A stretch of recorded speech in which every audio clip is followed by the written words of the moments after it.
On for us, baby. I saw you beat that man like I never seen a man get beat before, and the man kept coming after you. We don't need that kind of man in our lives, baby. That's what happened. That's what happened tonight to call Frampton, man. It was a really, really, really, really good fight, man. I can't lie. It was entertaining from start to finish. I couldn't take my eyes off the screen, man. From round to round, I was glued. I was locked in. So let's see how you guys saw it because I had it really, really close, man. It could have went even and even into the 12th round, but I edged Leo Santa Cruz by a round. That's what I had him by for one round. Not because that's what they had on television or whatever. I'll tell you how I had it. In the first three rounds, Leo was establishing ground. The third round, Frampton was trying to come back. He was trying to do a little something different. He was, his gyrations, his movement, upper body movement, head movement. He was slipping. He was being slick, but he wasn't really landing too much significant from the outside, and he was noticing it because he started trying to get inside, and Leo was establishing the jab from the outside to keep him at bay. But where he made his mistake at was he came in and he stayed in the pocket too long. And that's what really ended up being his downfall in this fight. I mean, it did get the fight close, but it really wasn't about the fight getting close. It was about him taking control. And he couldn't establish control in this fight. He couldn't back Leo up completely. He never landed a punch that was significant that you could say, wow, this guy's left hook is really doing some damage to Leo, or his jab is really backing Leo up, or his right hook, man, is really causing Leo to stay out of the pocket, or his body shots is really causing him to grimace. It wasn't really anything landing that significant. So what I noticed was when you have a fight of this magnitude and you got two guys fighting at the top level, you have to look at previous fights that they fought in, and of course you're going to go to the last fight if you're a judge, and you're going to see what the difference was in that fight. What the difference was in that fight was the hand speed. You saw the hand speed. You saw the confusion on Leo's face. He couldn't keep up with what Frampton was doing. Frampton's movements was crazy. His footwork was excellent. His hand speed was great. His combinations was landing at will. You could see that Leo just had no answer for that footwork. And he was tired. He was following Frampton around the ring. This fight, significantly different, Pretty much wanted to keep the fight in the center of the ring, which I thought Frampton would establish, but he didn't do. He was doing okay. He was doing right from the beginning because he was going in and out. He wasn't trying to stay in the pocket. But Santa Cruz wasn't having it, man. He wasn't having it. He was staying in the pocket the whole time. He was ready for the inside game and he was ready for the outside game.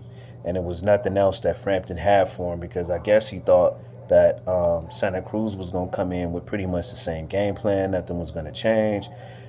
He's a Latin fighter, and this is what they typically do. So I'm just going to stick to what I do best, and I'm going to confuse him with my gyrations. I'm going to confuse him with my footwork.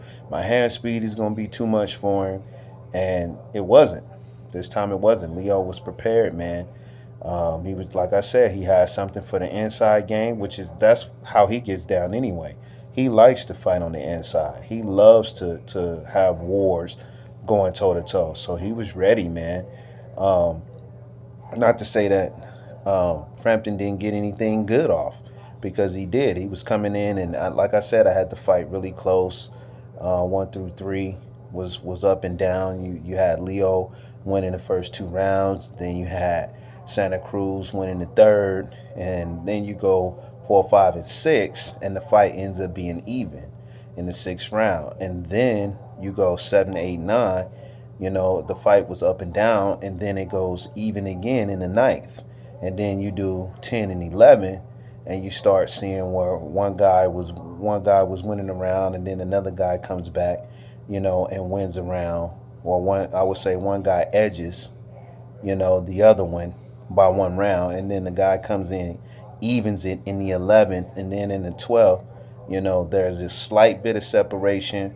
Or you can say, you can flip that round you can flip the 12th round for the 11th round, and then you can say that it was a slight pull away in the 12th, for Santa Cruz. But really, Santa Cruz had it. He had it won between the 10th and the 11th round. So you could have gave him a 2-point victory, or you could have gave him that 1-point victory. But I had those guys both even, especially coming down between the 10th and the 11th round. And so, it was close, man. It was really, really close. But I enjoyed it. Like I told you guys in the last video, keep watching these boxing matches, man. They have an excellent lineup. I mean, what more do I have to keep saying about this stuff? If you're not watching this stuff, you're not a boxing fan. You can't call yourself a boxing fan if you're not keeping up with these fights, man. And that's what I get frustrated about. You get a lot of guys on here that wanna hurry up and go run to these guys that's doing these videos and get their news, and then they want to get on here and talk crap. They want to get in the comment section and blab off at the mouth. Oh man, you don't know what you're talking about. You don't know nothing about boxing. You don't know this. You don't know that. You probably just like this guy. You bias against that guy. I've had those arguments. But I'm actually grinding. I'm actually going to be watching. I mean, I'm always watching boxing, plain and simple. Whether it's old stuff, whether it's new stuff, I'm keeping up with it. I'm going to watch it. Whether I got to stream it on my phone, or whether I have to stream it off of my Fire Stick, or whether I subscribe to HBO Showtime, even though I don't do it, not anymore. But I'm having fun. I'm having fun. Looking forward to. I didn't even know Klitschko was getting ready to fight Anthony Joshua. Didn't know. Saw that earlier tonight on the boxing telecast on what was it? It wasn't Showbox. It was I forget, Skybox maybe. I was watching it, but I didn't know that. I didn't even know. I was waiting on it all last year.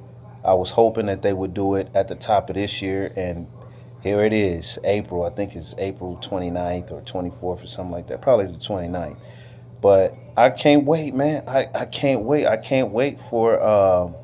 Anyway, I'm at my 8-minute mark, but I can't wait for these fights, man. I mean, you guys already know what's coming. I'm hearing about Adrian Broner, Mikey Garcia. I'm hearing about, Floyd, that's whatever. But, we waiting on these fights. Chavez, Canelo, what's my guy, Keith Thurman and Danny. So we waiting, man. Man, I can't wait. I can't wait. Anyway, man, get at me. I'm over my 8-minute mark. Peace, you guys. Hit me up in the comment section. Subscribe, please. Peace.